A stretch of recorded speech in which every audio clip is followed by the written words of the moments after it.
Hi everyone, welcome to another mini blog. সেদিন আমি বানাচ্ছিলাম একটা অ্যানিভার্সারি কেক। তো এটা নিয়ে আমার 5 নম্বর কেক বানানো হচ্ছে।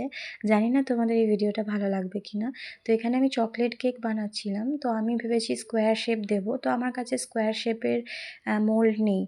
আর আমি যেহেতু সবে সবে কেক বানাতে শিখেছি, তো অত কিছু জিনিসপত্র কেকের আমার কাছে নেই। যেটুকানি আছে সেইটুকানি দিয়ে আমি করছিলাম। আমার কেকের ব্যাটারটা রেডি হয়ে গেছিলো, আমি ওভেনে ঢুকিয়ে দিয়েছিলাম। এবার তৈরি করে নিচ্ছিলাম আমার চকলেট গানাশ।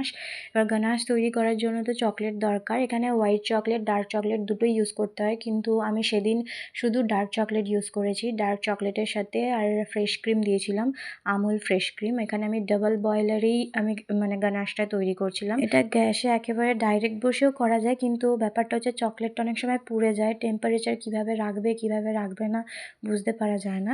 তো ডাবল বয়লারে করলে কি জিনিসটা আরও সুবিধা হয়, সুন্দর দেখতে হয়। চকলেট গানাশ তৈরি হয়ে যেতে আমি একটা সিরাপ বানিয়ে নিয়েছিলাম। দুধের মধ্যে চিনি আর হালকা কফি দিয়ে একটা সিরাপ বানিয়ে নিয়েছিলাম, যেটা একটা স্প্রে বটলে আমি ঢেলেছিলাম।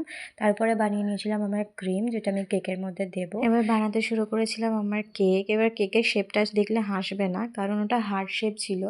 আর সেদিন কি হয়েছিল আমি জানি না, কেকটা কাটতে গিয়ে আমার উলটপালট হয়ে গেছে।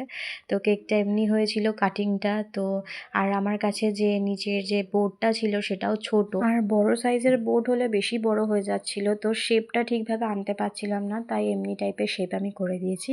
তো আমি ভেতরের ফিলিংটা চকলেট মুস দিয়েছি। চকলেট মুসের সাথে ছিল চকো চিপস, আর তার সাথে এই হোয়াইট ক্রিম দিয়ে লেয়ারিং।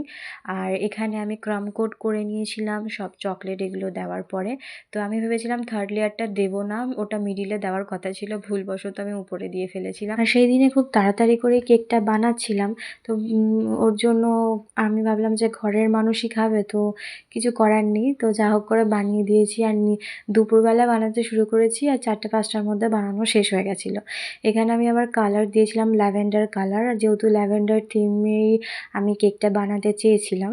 আর এই কালারটা সবাই পছন্দ করে। আর আমি এর মধ্যে ন্যাচারাল ফুল অ্যাড করব বলে তো এই কালারটা দিয়েছি, কারণ এই কালারেরই ফুলই আমাদের বাগানে ছিল। তো ওর জন্য আমি এই কালারটা দিয়েছি, ডার্ক পার্পেলের সাথে ল্যাভেন্ডার। আর এমনি থিমেরিক আমি ফুল পেয়ে গেছিলাম ভাগ্যবশত, তো আমি ওর জন্য লাগিয়েও দিয়েছি। কেকটা এত সুন্দর লাগছিল, আর সবার কেকটা পছন্দ হয়েছে, সবাই বলেছে খুব সুন্দর হয়েছে। তো এটা হচ্ছে আমার ফার্স্ট অ্যানিভার্সারি কেক। এটা অর্ডার না, ফার্স্ট অর্ডার। আর সেকেন্ড অর্ডার আমি নিয়েওছিলাম। তার মধ্যে আমি হোয়াইট বিটসও বসিয়ে দিয়েছিলাম, তো সবাই খুব পছন্দ করেছে। তো আজকের ব্লগটা কেমন লাগলো অবশ্যই জানিও। দেখা হচ্ছে নতুন একটা ব্লগ নিয়ে। বাই সবাইকে।